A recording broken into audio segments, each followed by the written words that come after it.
Hello, this is Tom Still from the Wisconsin Technology Council, and thank you for joining us on today's edition of WISBusiness.com, the show.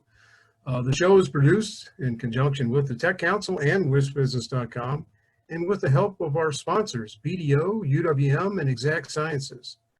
Before we hear from today's guest, Sri Kuluri of Zoology, let me give you an update on some of the upcoming events we're holding through the Tech Council. On October 13th, we'll have a webinar on diverse fund managers in Wisconsin. We'll hear from some of those fund managers themselves, as well as others who can talk about the importance of that to our economy and our diverse communities. November 9 through 11th will be our Wisconsin Early Stage Symposium on a virtual platform. Applications are still being accepted for company presentations. I'll tell you a little more at the end of the show about specifically how to do that. But as always, learn more at our website, wisconsintechnologycouncil.com. We've held a number of events recently. September 22nd, we heard from social media expert Spencer X. Smith, who is renowned around the country for his work in that field. We've held a couple of webinars on the Endless Frontier Act, September 16th and August 11th. This is all about a federal act that could pump a lot of money into this research and tech side of the world here in the United States and improve competitiveness in the Midwest and beyond. And also in August, we heard from the USONA Institute, which is developing a new drug that will help fight against depression.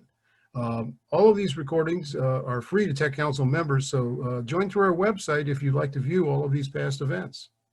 Our guest today is Sri Kuluri, an entrepreneur who built Forte Research Systems into a successful bioinformatics firm before selling it and starting two more companies, Zoology and Mobile 22. He's also active in charitable and civic causes in Wisconsin. And welcome, Sri. Thank you very much, Tom. It's my pleasure. So pleased to have you. Today your entrepreneurial passion is reducing congestion and pollution through smarter transportation. And you're doing that through Zoology and Mobile 22. Give us a summary of what these companies do and why. Sure. Let's start with the why. That's actually, you said, the answer is in your question, congestion and pollution, right? If you look back what has happened since 2017, transportation has become the biggest contributor to greenhouse gases. So that beast need to be tamed if you want to contain the damage we're doing for the environment. That's where the motivation started. I wanted to do something about it. And I was giving it thought for a couple of years, trying to figure out what is the best way to kind of address the problem. And two thoughts converged in my mind. One is, in order to eliminate emissions from transportation, the current alternative is electric vehicles, right? So if we look at zero emission vehicles, if people start using those, emissions will be contained. That's the first part of it. But still, it doesn't address the congestion problem. To address the congestion problem, that's where the concept of shared mobility kind of connected in my mind and said, if we put those two things together, if we can get more people to be in a vehicle, and if those vehicles are zero emission vehicles, that was a recipe for success. That was the origin of the idea for the Zoology and Mobile 22. Excellent. Thank you. And tell us a little bit, Zoology, I know you have the agreement with Green Cab on that, and these are all Tesla vehicles, all electric. Yes. The reception so far has been quite good, I understand. Absolutely. As a matter of fact, first I'll answer the question of Green Cab. The reason I was really attracted to Green Cab is they have 10 years of history of providing shared rides. So they were the perfect transportation provider for us to partner with. One thing led to another. Subsequently, we ended acquiring them. And the other provider was Badger Cab. So when we heard that Tom, who was running that, was retiring and shutting down Badger Cab, we thought we can take their employees and drivers and expand. And both we were able to do successfully. In terms of the Teslas, the reason we went with the Teslas, though they're expensive, everybody knows that, but they're the best vehicles that are available with respect to the battery range, at least at that time. Yes. Right? So my prediction was, as time passes, more and more electric vehicles are becoming available at lower costs. So I knew that we're ahead of the trend a little bit. And yeah, that is going so well since launch in late October 24th to be precise. We just covered 1,300,000 miles so far. Wow. right? That's a So lot of miles. imagine the impact on reduction on greenhouse gases with that kind of a thing. And probably we do around close to about, on good months, we do about 4,000 trips a month. So that is carrying in 9 months about 30 to 36,000 trips in zero emission vehicles, contributing 1.3 million miles. So it is going extremely well despite the COVID. As a matter of fact, that's interesting. I believe not only us, but other transportation providers are beginning to see uptick because there is a general concern people have on the reliability of cleanliness and disinfecting the cabs when you rely on a TNC where they do not have control over the independent driver versus as a taxi cab companies, the local companies have got a cleaning protocol they need to follow. Because of that, we are seeing an uptick in our demand and ridership. Oh, very good. Well, that brings me to a really a related question. Some experts are predicting almost a traffic Armageddon after COVID begins to clear up and people return to the roads, but Yeah. they want to avoid maybe mass transit. And Oh, yeah. so talk a little bit about how Zerology and Mobile 22 are going to help there. Absolutely. You're spot on with respect to the trepidance in using public transit because it is impossible for somebody to clean every seat after every passenger gets off, which is a lot more easier when you have a small car.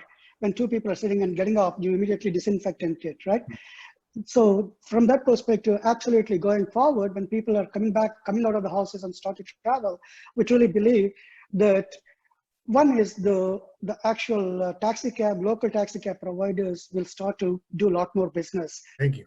Now, let me turn a little bit to your civic side, and again, it kind of meshes with what we've been talking about. You donated 16,000 Yeah. KN95 masks to law enforcement officers in Wisconsin some months ago when that equipment was hard to find. And how did you find so many masks when the supply chain was seemingly broken? So it's always knowing people, right? Who Right. you know will certainly help. I'm very fortunate that my business partner, the president of Zerology, actually he was doing global procurement for Walmart and lived in China for a few years. So he was a global procurement guy. So he had access to this entire vetted supply chain, what Walmart relies on. And when we were wondering about how will we take care of our riders and our drivers in the green cab because of concern about COVID, and he reached out to his network, and fortunately there were two organizations who were ready, but one could not bring the materials together, but the other one was able to step up.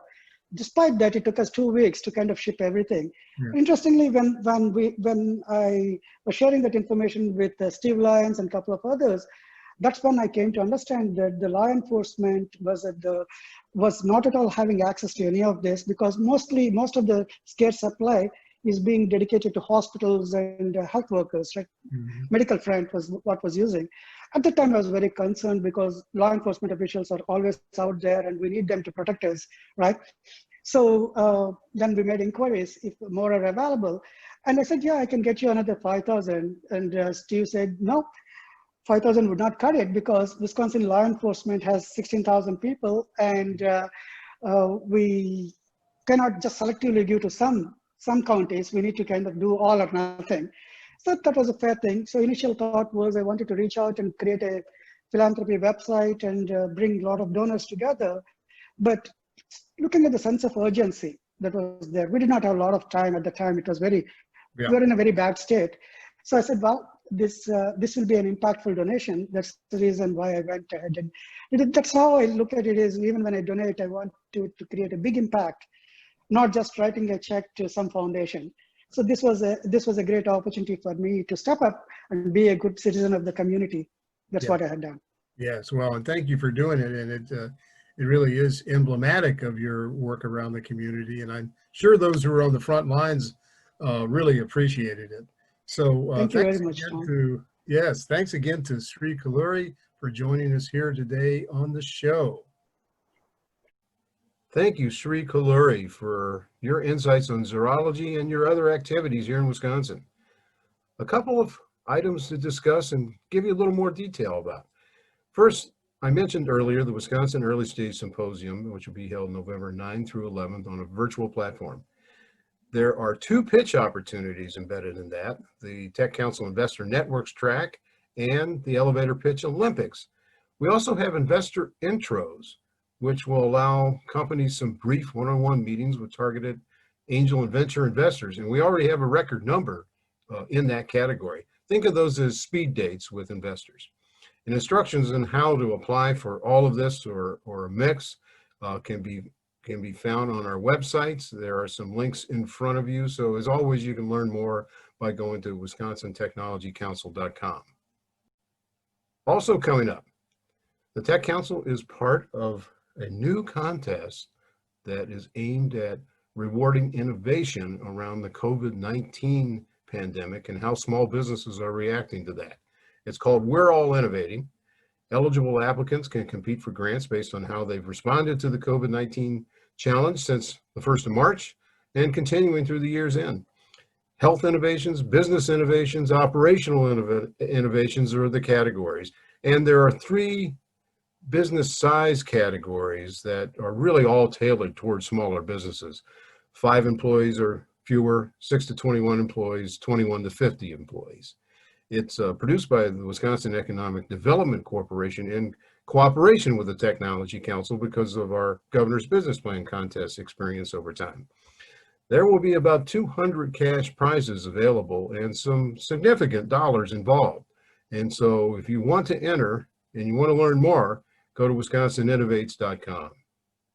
Thanks again to our sponsors, BDO, UWM, and Exact Sciences. We'll see you next time.